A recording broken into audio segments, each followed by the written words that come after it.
ibindi bine ubwo ni ibitego 9 kuri kimwe mu mikino 3 APR itsinzwe na Al Hilal.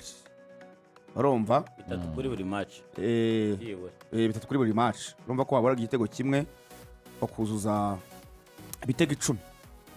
Ni ibitego byinshi. So muri championnat ni 6. Match ya APR Football Club ku munsi w'ejo hari abakinnyi batabonetse mu kibuga ku ruhande rw'ikipe ya APR Football Club bari bafite ibibazo bitandukanye, ariko Rugaju dusubire ku kibuga turebe ikipe ya APR Football Club yaratsinzwe itsindwa irushwa. Nabonye hari abafana benshi binubiye uburyo ikipe yabitojwe, binubiye kalite z'abakinnyi bafite.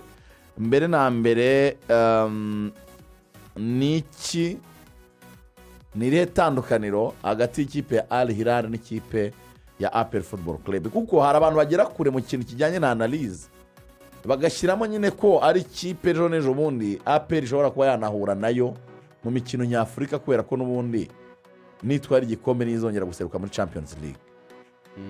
Ariko tubanze duhere kuri qualité de joueur vis-à-vis y'abakinnyi b'ikipe ya Al Hilal.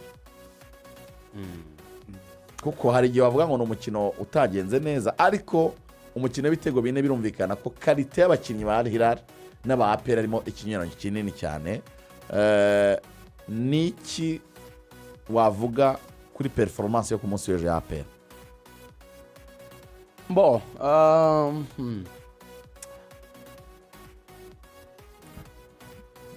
APR gukina na Hilal igatsindwa 4-0 yarushijwe ikijyanye na possession, yarushijwe ikijyanye no kure mu buryo, yarushijwe ikijyanye no kububyaza ibitego, yarushijwe ibijyanye no kugarira, yarushijwe mu buryo bwose tactically, physically, mentally, technically, aspect yose y'umupira barushijwe.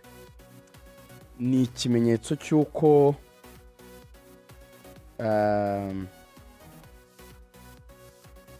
ntabwo ikipe ya APR ifite ubushobozi bwa rivaliza kuri Al Hilal muri aspect iyo ari yo yose. Ubu ngubu bibaye 3 Hilal itsinda APR Sekafa 3-1, match banza 2-0, retour 4-0.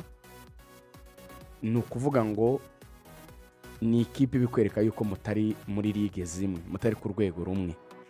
Ibyo ku munsi w'ejo sinajya mu bintu byinshi rwose mbisobanura. APR yatsinzwe nyine nk'ikipe iri munsi ya Hilal, ni ibintu byumvikana ibitego bine. Icyo bivuze ntabwo amakipe yose nyine ku isi aba mu nzego zingana. Dushobora kuvuga tuti iyo Hilal yakuwemo na Berkane, ubwo ari uko Berkane yisumbaho. Dushobora kuvuga atari iyo Berkane nayo Mamelodi hari ukuntu yisumbaho, bati iyo Mamelodi nayo wenda Arahiri hari ukuntu arahiri yisumbaho. Ese abonye akiryo karahiri arahirizwe, yavuze ko niramuka itabonye qualification ya Champions League itazakina Confederation ngo mu rwego rwo kurinda prestige yayo, ngo ntabwo yajya muri Confederation cyane, ni rwo rwego. So mu by'ukuri hari icyo abantu bibaza. Abantu nabonye babigize ibintu bikomeye cyane, abafana ba APR batunzwe mikoro na bagenzi bacu bo mu bitangazamakuru bitandukanye. Ese aho bari gushyira ikipe yabo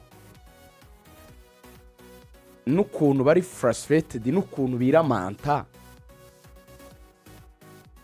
ese ikipe yabo niho iri? Icyo ni ikibazo cya mbere, kuko hari ukuntu urakara bakubwiye ngo ibibazo bijyana n'amafaranga wenda azajya ajya ku bijyanye wenda n'umusoro wa private jet wenda byikubye kabiri ku mushaka wenda guparika private jet mu Rwanda ugasakuza udafite igare, usakurije bya private jet ufite igare. noneho rero Rugaju kugira ngo tujyanemo neza iyo uyumve ngingo neza, iyo uretse ngingo nsoza statement yanjye neza. yego So ndashaka gufasha abafana ba APR kwiyumva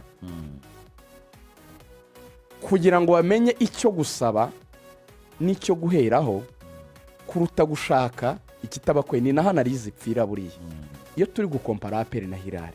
Ndashaka ko Samira aza kubimfashamo, ariko ndagira ngo narrative yacu ibe inyamupira irimo n'ubwenge, ntibe inyamupira irimo amasantima gusa.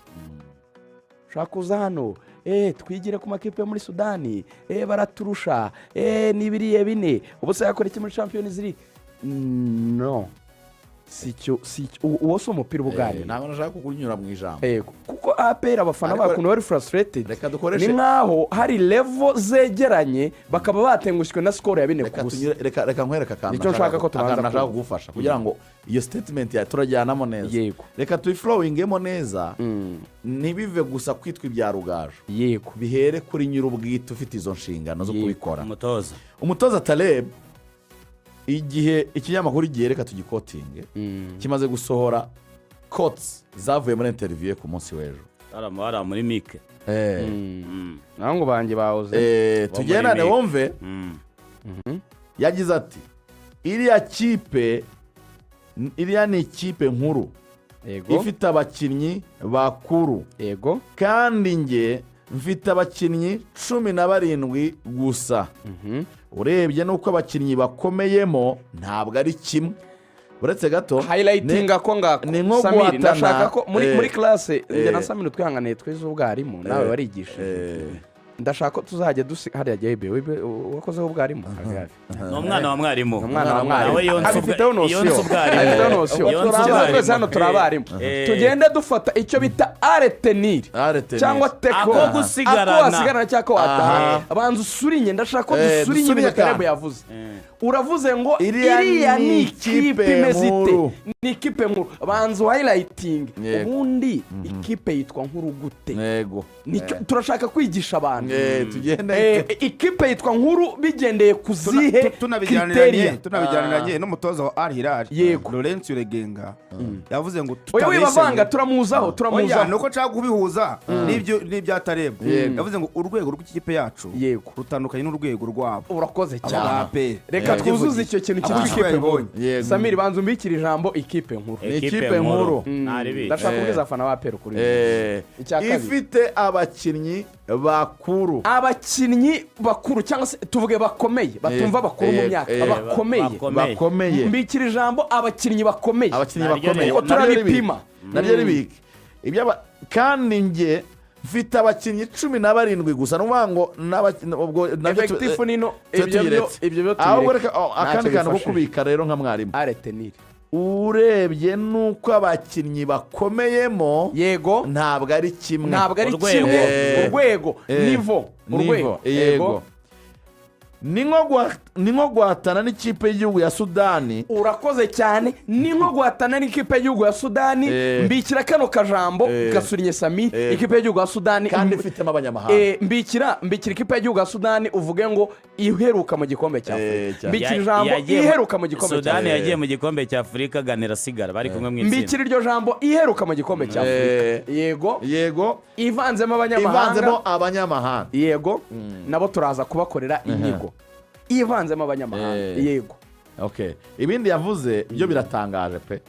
ngo mpanganye n'amakipe yo mu Rwanda, yego, si mpanganye n'amakipe yo muri Sudani. ndagushimiye cyane Tarebu ko wavugishije ukuri. ntabwo umuntu w'imyaka 70 wabaye mu mupira imyaka 40 ari bwo buzima bwe. yarambwiye ngo mbaye mu buzima bw'umupira imyaka irenga 50 ahubwo Rugaju ati ngewe nabaye mu buzima bw'umupira kuva ndi mu myaka mito cyane.